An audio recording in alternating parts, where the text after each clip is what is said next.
කුලක එක්තරා ක්‍රීඩා පාසලක ක්‍රීඩා පුහුණුව ලබන ශිෂ්‍යයන් 40 දෙනෙක් ක්‍රිකට්, පාපන්දු හා වොලිබෝල් යන ක්‍රීඩාවලට සහභාගී වීම පිළිබඳ තොරතුරු පහත දැක්වේ.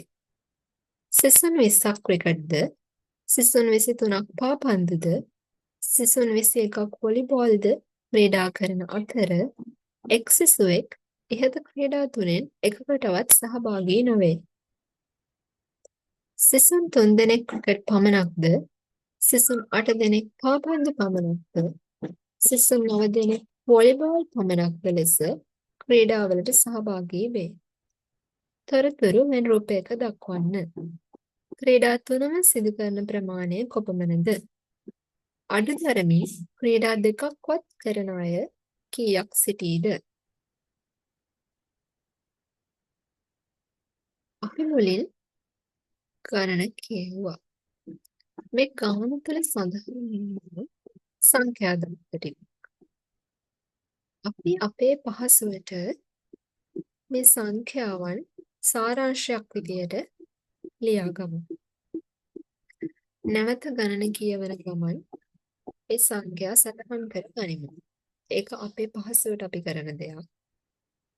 එක්තරා ක්‍රීඩා පාසලක ක්‍රීඩා පුහුණුව ලබන ශිෂ්‍යයන් 40 දෙනෙක්. අපි ඒක ලියා ගන්නවා.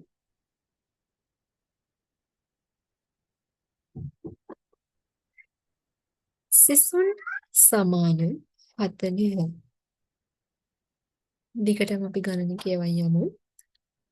ක්‍රිකට්, පාපන්දු හා වොලිබෝල් යන ක්‍රීඩාවලට සහභාගී වීම පිළිබඳ තොරතුරු පහත දැක්වේ. ඊළඟට තියෙනවා සිසුන් 20ක් ක්‍රිකට්ද. අපි ඒක ලියා ගනිමු. ක්‍රිකට් සමාන 20. ඊළඟට තියෙනවා සිසුන් 23ක් පාපන්දුද. ඒක අපි ලියමු. පාපන්දු සමාන 23. ඊළඟට සිසුන් 21ක් වොලිබෝල්ද.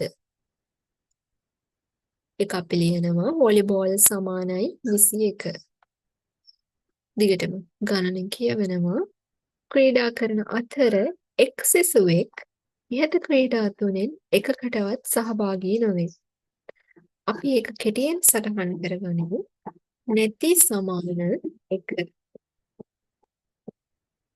ඊළඟට සිසුන් 3 දෙනෙක් ක්‍රිකට් පමණක්ද. අපි ඒක ලියනවා ක්‍රිකට් පමණක් සමානයි 3. මේ පමණක් කියන වචනය අවශ්‍යයි. සිසුන් 8 දෙනෙක් පාපන්දු පමණක්ද. අපි ඒක ලියමු පාපන්දු පමණක් සමානයි 8. සිසුන් 9 දෙනෙක් වොලිබෝල් පමණක්ද. වොලිබෝල් පමණක් සමානයි 9. ලෙස ක්‍රීඩාවලට සහභාගී වේ. පළවෙනි කොටස තොරතුරු වෙන රූපයක දක්වන්න.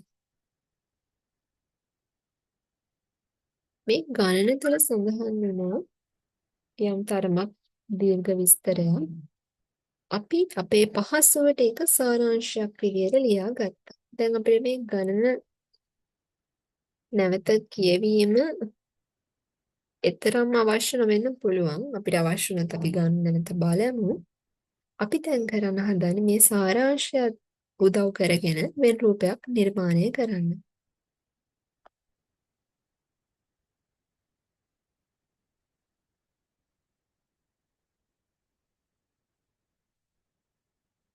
මම වෙන රූපය නිර්මාණය කළ තියෙනවා. මම ඔයාලට පැහැදිලි කරන්නම් මේ කොහොමද අපි අඳගන්නේ කියලා. අපි මුලින්ම සර්වත්‍ර කුලකය අඳගනිමු. අපි ඒක අඳින්නේ මේ විදියට ඍජු කෝණාශ්‍රයක් නිර්මාණය කරලා. මේ සර්වත්‍ර කුලකයේ ඇතුලේ ඉන්නේ සර්වත්‍ර කුලකයේ උපකුලක. දැන් අපිට මේ ගාන තුළ සඳහන් වුණ ක්‍රීඩා වර්ග 3ක්. අපි උපකුලක 3ක් නිර්මාණය කරගනිමු. උපකුලක නිර්මාණය කරන්නේ වෘත්තාකාර හෝ ඉලිප්සාකාර හැඩයෙන් තමයි. මම මෙතන එකිනෙක ඡේදනය වන පරිදි කුලක 3ක් නිර්මාණය කළ තියෙනවා වෘත්තාකාර හැඩයෙන්. හරි. ඊළඟට අපි මේ කුලක නම් කරගනිමු. මුලින්ම මේ ඍජුකෝණාශ්‍රය නිර්මාණය කරපු සර්වත්‍ර කුලකය මම ඊතරයක් යොදලා නම් කරලා තියෙනවා. මෙන්න මේ සංකේතය. මේ තියෙන්නේ වැල් අකුරු ඉංග්‍රීසි හෝඩියේ කැපිටල් E අකුර. ඊළඟට අපි කැමති විදියට මේ කුලක තුන නම් කරගන්න පුළුවන්. මම මේ කුලකය නම් කරනවා ඊතලයක් යොදලා ක්‍රිකට් කියලා. මේ කුලකය නම් කරනවා පාපන්දු. මේ කුලකය නම් කරනවා වොලිබෝල්. හරි.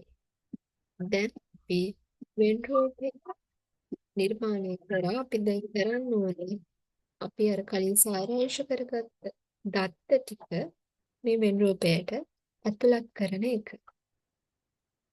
බලමු. මෙතන තියෙනවා සිසුන් සමානයි 40. අපි 40 ලියන්නේ මෙන්න මේ ඍජුකෝණ ආශ්‍රය මත. හරි. මේ තියෙන්නේ කවුරු ගැනද මේ තියෙන්නේ? මේ ගාන සඳහන් වුණා. ක්‍රීඩා පාසලක එක්තරා ක්‍රීඩා පාසලක ක්‍රීඩා පුහුණුව ලබන ශිෂ්‍යයන් 40 දෙනෙක්. හරි. ක්‍රීඩා පුහුණුව ලබන ශිෂ්‍යයන් 40 දෙනෙක්. ගැන තමයි අපි මේ අපේ මේ ගානේ සඳහන් වෙන්නේ. ඒ 40 දෙනාගෙනුත් මේ ඉන්නේ 40 ඒ 40 දෙනාගෙනුත් යම් තෝරා ගැනීමක් කරලා තියෙනවා ක්‍රිකට් පාපන්දු හා වොලිබෝල් යන ක්‍රීඩාවලට සහභාගී වීම පිළිබඳ. මේ පාසලේ තව ක්‍රීඩා සමහර විට ඇති. මෙතන ගණන තුළ තොරතුරු සඳහන් වෙන්නේ ක්‍රිකට් පාපන්දු හා වොලිබෝල් යන ක්‍රීඩාවලට සහභාගී වීම පිළිබඳ. තොරතුරු තමයි ගාන තුළ සඳහන් වෙන්නේ. අපි දැන් 40 සටහන් කරගත්තා. ඊළඟට තියෙනවා ක්‍රිකට් සමානයි 20. මේ තියෙන්නේ ක්‍රිකට් වලට අදාළ ප්‍රදේශය. අපි මේ 20 ලියන්න ඕනේ මේ වෘත්තය මත. ඒ විදිහටමයි මේ පාපන්දු සමානයි 23 කියන එකත් මේ තියෙන පාපන්දු වලට අදාළ ප්‍රදේශය ඒ වෘත්තය මත 23 ලියනවා. ඊළඟට තියෙනවා වොලිබෝල් සමානයි 21. මේ තියෙන වොලිබෝල් වලට අදාළ ප්‍රදේශය මේ වෘත්තය මත ලියනවා 21. ඊළඟට දත්තයක් තියෙනවා නැති සමානයි 1. නැති සමානයි 1 කියලා අපි මොකද්ද කෙටියෙන් ලියාගත්තේ. X සුවෙක් ඉහත ක්‍රීඩා තුනෙන් එකකටවත් සහභාගී නොවේ. හරිනේ. අපි දැන් මේ කතා කරන පාසලේ අපි මේ තරඟ මේ ක්‍රීඩා වර්ග 3ක් ගැන තමයි කතා කරන්නේ. ක්‍රිකට්, පාපන්දු, වොලිබෝල්. මේ තුනෙන් එකකටවත් එක්කෙනෙක් යන්නේ නැහැ. එයා සමහර විට වෙන එකකට යනවා නැති. සමහර විට වෙන ඒවට යන්නේ නැතුවත් ඇති. මේ තියෙන්නේ ක්‍රිකට් වලට අදාළ ප්‍රදේශය, මේ තියෙන පාපන්දු වලට අදාළ ප්‍රදේශය, මේ තියෙන වොලිබෝල් වලට අදාළ ප්‍රදේශය. මේක ක්‍රීඩා පාසලක්. ළමයි 40 දෙනෙක් ක්‍රීඩා පුහුණුව ලබනවා. මේ ක්‍රීඩා වර්ග 3ක් ගැන විතරයි. එතකොට මේ වටේට වෙනත් ක්‍රීඩා වර්ග ගැන තියෙන්නත් පුළුවන්. නේද? නැත්නම් වෙන්නත් පුළුවන්. හැබැයි මේ කතා කරන්නේ ක්‍රීඩා පාසලක් ගැන. කොහොම හරි මේ සඳහන් වෙන්නේ ක්‍රිකට්, පාපන්දු, වොලිබෝල් ගැන. මේ තුනටම නැති එක්කෙනෙක් ඉන්නවා. එහෙනම් එයා ඉන්න ඕන මෙන්න මේ එළියෙන් ඉන්න ප්‍රදේශයේ. ඒක සටහන් කරනවා මෙන්න මෙතනින්. හරි. ඊළඟට තියෙනවා ක්‍රිකට් පමණක් සමානයි 3. ඒක කොහෙද ලියන්නේ? බලන්න මේ තියෙන ක්‍රිකට් වලට අදාළ ප්‍රදේශය. ඒක ගත්තම මෙන්න මේ ප්‍රදේශය සලකන්න. ඒක මේ පාපන්දු වලට ගෑවිලත් නැහැ. වොලිබෝල් වලට ගෑවිලත් නැහැ. අන්න එහෙනම් ඒක තමයි ක්‍රිකට් පමණක් කරන අය ඉන්න ඕන. අපි 3 ලියන්න ඕන එතන. ඒ විදිහටමයි පාපන්දු පමණක් සමානයි 8. මේ ඉන්නේ පාපන්දු වලට අදාළ ප්‍රදේශය. ඒකේ මේ ප්‍රදේශය ගත්තම එයා මේ දෙකටම ගෑවිලා නැහැ. මෙතන ඉන්නේ එහෙනම් පාපන්දු පමණක් කරන අය. අපි 8 ලියන්න ඕන මෙතන. ඊළඟට තියෙනවා වොලිබෝල් පමණක් සමානයි 9. මේ තියෙන වොලිබෝල් වලට අදාළ ප්‍රදේශය. ඒකෙත් මෙන්න මේ ප්‍රදේශය ගත්තම මෙයා මේ ක්‍රිකට් කියන ප්‍රදේශයටවත් පාපන්දු කියන ප්‍රදේශයට මේ ප්‍රදේශයේ ගෑවිලා නැහැ. අපි නම් මේ ලියන්න ඕන මේ ප්‍රදේශයේ මේ ප්‍රදේශයේ ඉන්නේ වොලිබෝල් පමණක් කරන අය. හරි. දැන් අපි සාරාංශ කරගත්ත දත්ත ටික සටහන් කරගත්තා. නමුත් මේ වෙන් රූපේ මෙන්න මේ ප්‍රදේශ 4ක් බලන්න. එයාලගේ කිසිම තොරතුරක් සඳහන් වුණේ නැහැ. අපේ ගානේ ඉතිරි කොටස් වලට පිළිතුරු සොයා ගන්න අපිට මේ කොටස් 4ක් සොයා ගැනීම අවශ්‍යයි. මේක සොයන්න පුළුවන් ක්‍රම තියෙනවා. මොන්නේ එක ක්‍රමයක් තමයි මෙතන සඳහන් කරලා තියෙන්නේ. අපි මේ ප්‍රදේශ නම් කරගන්නවා ඉංග්‍රීසි කෝඩියේ සිම්පල් ඉතුරු වලින් A B C D කියලා. හරිද? මේ A වලින් මොකද්ද කියවෙන්නේ? මේ ප්‍රදේශයේ ක්‍රිකට් වලට අදාළ ප්‍රදේශය. මේ ප්‍රදේශය පාපන්දු වලට අදාළ ප්‍රදේශය. එතකොට මේ A ගත්තම මේ ක්‍රිකට් පාපන්දු ටිකට ගෑවිලා තියෙන්නේ. නමුත් මේ වොලිබෝල් කියන ප්‍රදේශයට ගෑවිලා නැහැ. එහෙනම් මොකද්ද මෙතනින් කියවෙන්නේ? ක්‍රිකට් සහ පාපන්දු කරන අය. නමුත් වොලිබෝල් කරන්නේ නැහැ. ඒ විදිහට තමයි ඒ ප්‍රදේශය ගැන මේ ඒ අකුරෙන් සටහන් කරලා තියෙන ප්‍රදේශය ගැන විස්තර කරන්න පුළුවන්. ඒ විදිහම තමයි බීට් ක්‍රිකට් වලට ගෑවිලා තියෙනවා, වොලිබෝල් වලට ගෑවිලා තියෙනවා. නමුත් මේ පාපන්දු වලට ගෑවිලා නැහැ. එතකොට මේ බී අකුරෙන් කියවෙන්නේ ක්‍රිකට් සහ වොලිබෝල් කරන අය. හැබැයි යාලා පාපන්දු කරන්නේ නැහැ. මේකට ගෑවිලා නැහැ. එතකොට මේ C අකුරෙන් මොකද්ද කියවෙන්නේ? C අකුර. එයා ගෑවිලා තියෙනවා මේ පාපන්දු වලට, ඒ වගේම වොලිබෝල් වලට. හැබැයි මේ ක්‍රිකට් වලට සම්බන්ධයක් නැහැ.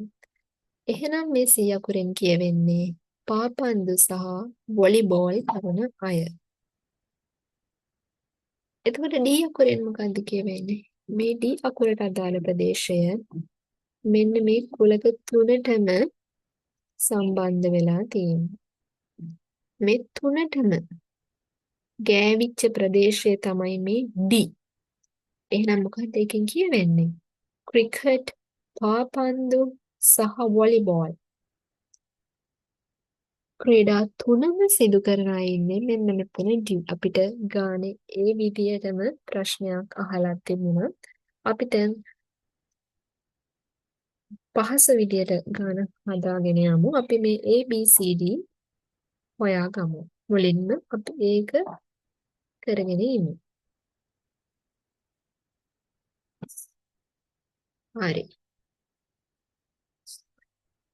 මේ තියෙන්නේ වෙන රූප සටහනමයි. අපි සමීකරණයක් ලියාගෙන A B C D ලියමු. ඒට සමීකරණයක් මුලින් ලියගමු. අපි පිළිවෙලට කරගෙන යමු.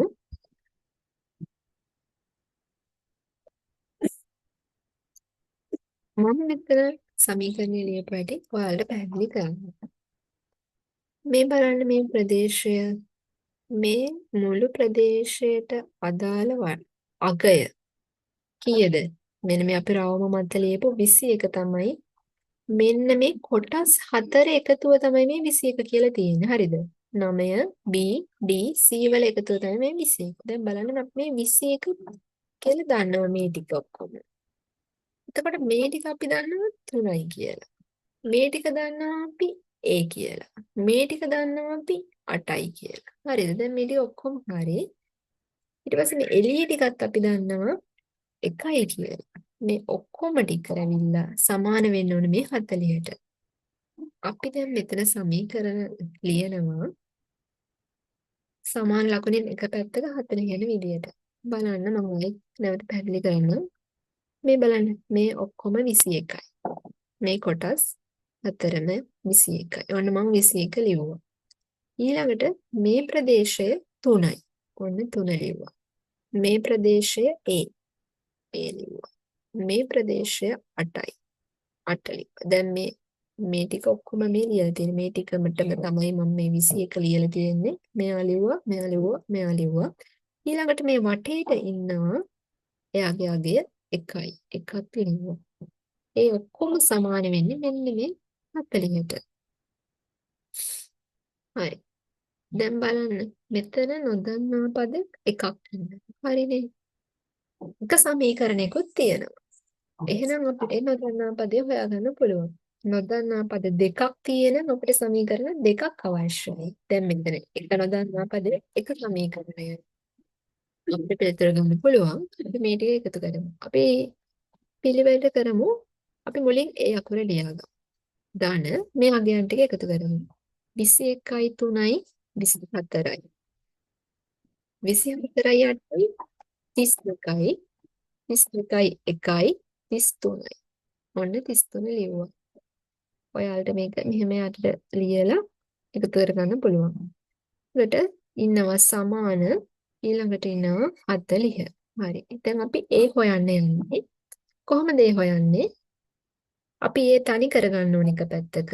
දැන් මේ පැත්තේ ඉන්නවා ධන 33. අපි මේ ධන 33 අයින් කරගන්න මොකද්ද කරන්නේ? ඍණ 33ක් දානවා. ඇයි එතකොට මොකද්ද වෙන්නේ? 33න් 33 අඩු වුණාම බිඳුවයි. ඒ විතරක් විතර වෙනවා. අපි දැන් මේක මෙයා පැත්තට විතරක් කරලා හරියන්නේ නැහැ. අසාධාරණයක් නොවන විදියට සමාන ලකුණෙන් මේ පැත්තේ හිටිය 40 විතරයිනේ. මෙයා පැත්තටත් අපි ඍණ 33ක් දානවා. හරි නේද? එතකොට මෙයා හිටියේ ඒ ධන 33 සමානයි 40. අපි ඊළඟ පියවරේදී දෙපැත්තටම අසාධාරණයක් නොවන විදියට දෙපැත්තටම ඍණ 33 බැගින් දානවා. දැන් මොකද වෙන්නේ? 33න් 33 ගියාම බිඳුවයි මේ පැත්ත ඒ විතරක් විතර වෙනවා සමානයි. 40න් 33 ගියාම 7යි. ඔන්න අපි ඒ හොයාගත්තා. ඒ සමානයි 7. ඒ විදිහටම පිළිවෙලට B හොයමු. කොහොමද B හොයන්නේ?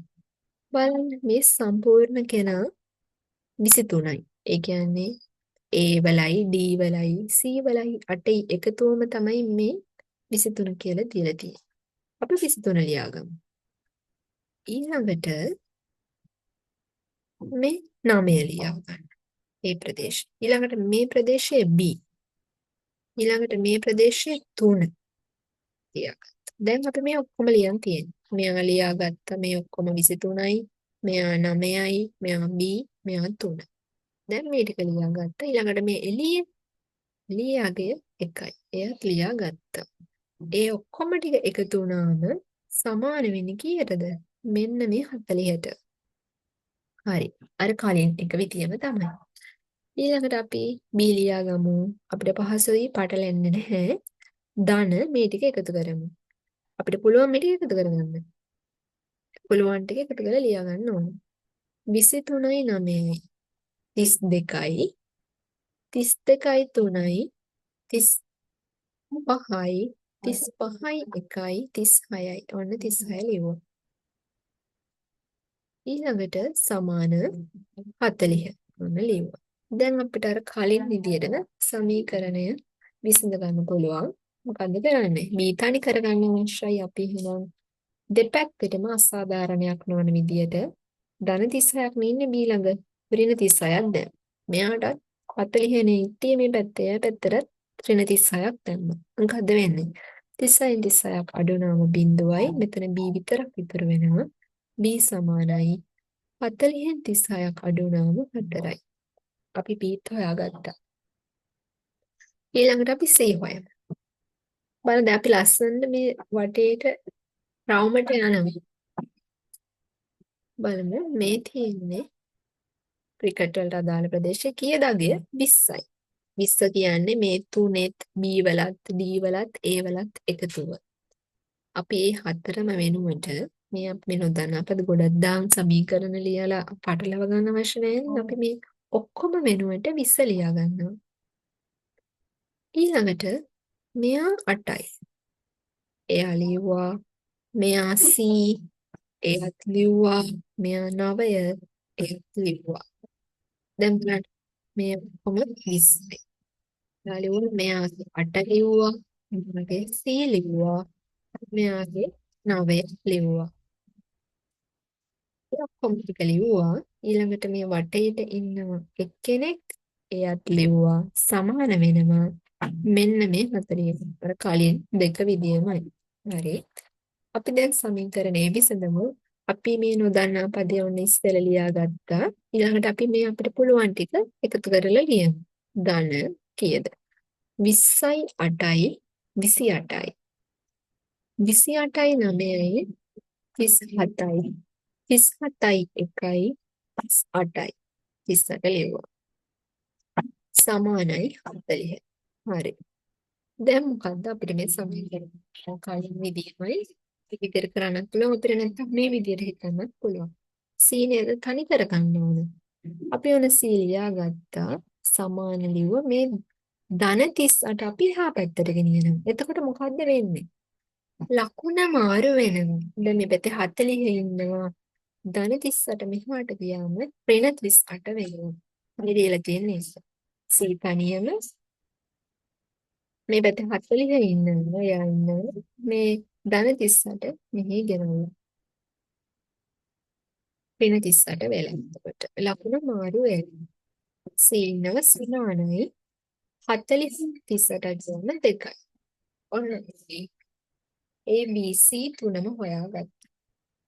අපි දැන් Dත් හොයාගනිමු. කොහොමද D හොයන්නේ? අපිට පුළුවන් මෙන්න මේ එක්කෙනෙක් සලකන්න ඕන නම් මෙයා සලකන්න ඕන කෙනෙක් සලකන්න පුළුවන්. දැන් මම සලකලා තියෙන මේ ක්‍රිකට් වලට අදාළ ප්‍රදේශ අපි දන්නා 20.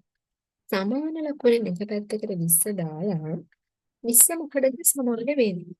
මම කලිනුත් කිව්වා මේ ප්‍රදේශ හතරේ එකතුවට තමයි 20 සමාන වෙන්නේ. දැන් අපි දන්නවනේ ඒ B දන්නවා. අපි සමීකරණයක් ලියමු. මේ ප්‍රදේශ හතර එකතු 3 ධන B මේ පැත්තට යනවනම් A ධන D ධන B සමානයි මේ හතර දෙනාගේ එකතුව සමාන වෙනවා 20ට සමානයි 20 දැන් අපි AB හොයාගත්තා අපි ඒ අගයන් එතෙන්ට ආදේශ කරමු 3 ලිව්වා ඒ වෙනුවට ලියන්නේ මොකද්ද මෙන්න බලන්න A සමානයි 7යි ඔන්න 7 ලිව්වා D අපි දන්නේ නැහැ එයා එහෙමම ලිව්වා B B සමානයි 4යි B වෙනුවට 4 ආදේශ කරා සමාන ලකුණ ලිව්වා මේ පැත්තේ 20 ඉන්නවා දැන් අපි මොකද්ද කරන්නේ අපිට මේ නොදන්න පදයක් ඉන්නවා අපි මෙයා ලියාගත්ත මුලින් D ධන අපිට පුළුවන් ටික එකතු කරගමු 3යි 7යි එකතු කරාම 10යි 10යි 4යි එකතු කරාම 14යි ඔන්න 14 ලියුවා සමානයි 20 එකයි විදියට ලියන්න ඊළඟට අපි D තනි කර ගන්න අවශ්‍යයි. අපි මේ දාන 14 මේ පැත්තට ගෙනියනවා. එතකොට එයාගේ ලකුණ ඉතුරු වෙලා එයා ඍණ 14 වෙනවා. හරි නේද? දැන් D තනි වෙනවා 20න් 14ක් අඩු වුණාම 6යි. හරි. අපි දැන් ABCD බලන්න හතරම හොයාගත්ත අපි නොදන්න පද හතරක් දාගත්ත මේ ප්‍රදේශ හතර නම් කරගන්න අපි යගෙන සොයාගත්තා සමීකරණ ආශ්‍රයෙන් ඊළඟට අපේ ගාන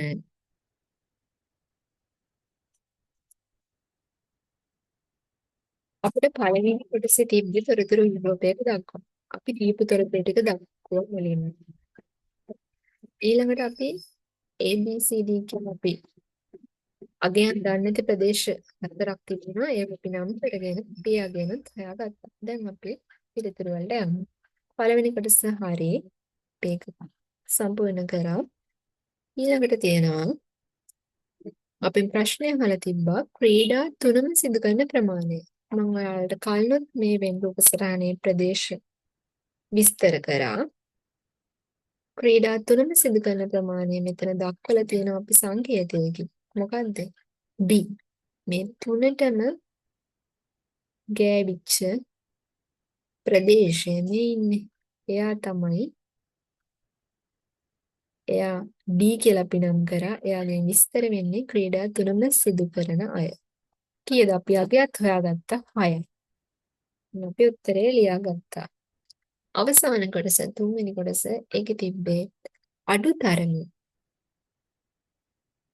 තරමින් ක්‍රීඩා දෙකක්වත් කරන අය. මේ වචනය පිළිබඳ සැලකිලිමත් වෙන්නාන අඩු තරමින් කියන්නේ අඩු තරමින් ක්‍රීඩා දෙකක්වත්. එයා අඩුම ගානේ දෙකක්වත් කරනවා. සමහර විට එයා 3ක් කරනවා වෙන්නත් පුළුවන් 4ක් කරනවා වෙන්නත් පුළුවන්. මෙතන 4ක් නෑ 3ක් කරනවා සඳහන් වෙන්නේ. එහෙනම් මේ අඩු ගානේ දෙකක්වත් කරනවා නැත්නම් 3ම කරනවා වෙන්නත් පුළුවන්. හරි. අපි කොහොමද පිළිතුරට යන්නේ? අපි බලමු මුලින්ම ක්‍රීඩා දෙකක් කරන අය.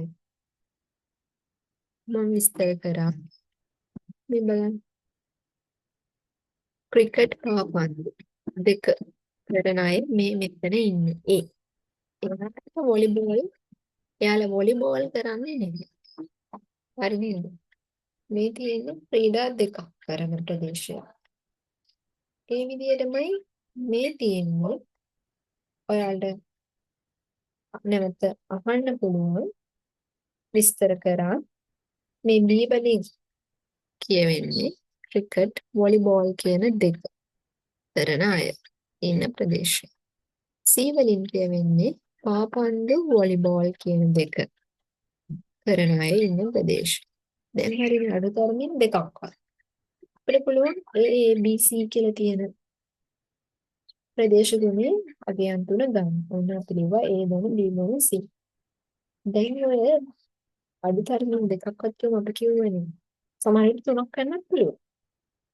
තුනම වෙන්නත් පුළුවන්. තුනයිනේ මෙතන තියෙන්නේ. නිසා තුනම වෙන්නත් පුළුවන්. තුනම අපි කලිනුත් උත්තරේ හෙව්වා. මේ තියෙන්නේ ක්‍රීඩා තුනම සිදු කරනවා ඉන්න ප්‍රදේශය.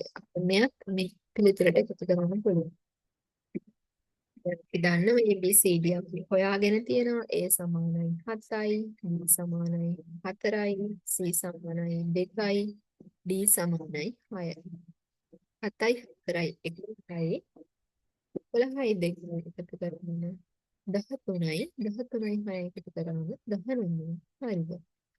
පිළිතුර ලැබුණොත් ඔයාලට ඒක පැහැදිලි වුණාද?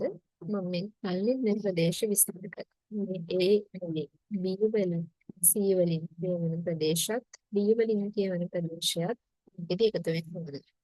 නැවත වතාවක් කිව්වොත් මේ A වලින් කියන්නේ මොකක්ද?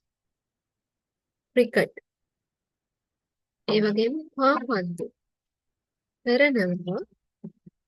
නමුත් වොලිබෝල් වලට ගෑවිලා නැහැ. එයා වොලිබෝල් කරන්නේ නැහැ.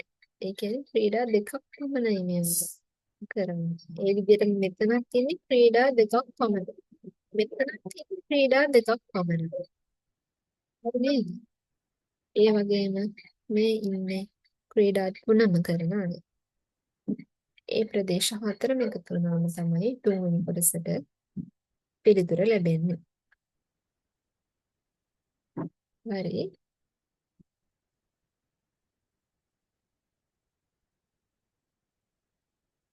නැවත දවසක මුණ ගැසෙමු. ස්තුතියි.